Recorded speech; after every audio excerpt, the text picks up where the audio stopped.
Power star Pawan Singh के नया record आइल बा। पूरा वीडियो में बनल रही लोग, पूरा वीडियो में बताएं पूरा कि पावर स्टार के नया रिकॉर्ड का बा। तो नया रिकॉर्ड बताने से पहले मैं बता दी कि आप लोग के स्वागत बा हमारे चैनल पे। चैनल के नाम है मोनू सिंह ऑफिशियल। तो वीडियो के स्टार्ट कर जाओ ज़्यादा टीम टाम कैले के बिना। तो पवन सिंह देखा, पवन सिंह पावर स्टार चुपके से सारा चीज़ उनकर होत रहेला और बड़ा बड़ा रिकॉर्ड होत रहेला, नया नया लकीर खिंचात रहेला और वो लकीर पर सब लोग धीरे धीरे पीछे से रेंगेला। तो कहे का मतलब कि ढेर हो हल्ला ना करेलन पवन सिंह। उनका रिकॉर्ड बतावेला कि उनकर चीज़ बतावेला कि हाँ उनकर क्वालिटी क्या बा।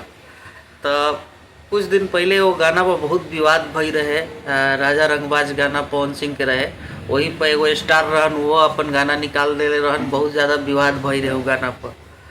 इंस्टाग्राम को गाना पे भाई साहब मात्र अभी महीना दिन भी लगभग नहीं के हो 9,10,000 रील्स बन चुकल बा इंस्टाग्राम पे।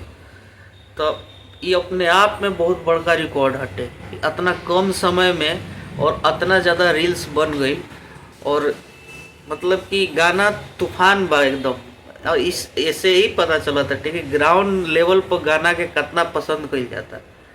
तो भाई ये जानकारी था आप लोगों तक पहुंचाना था, हमको सोचे कि आप तक पहुंचा दे।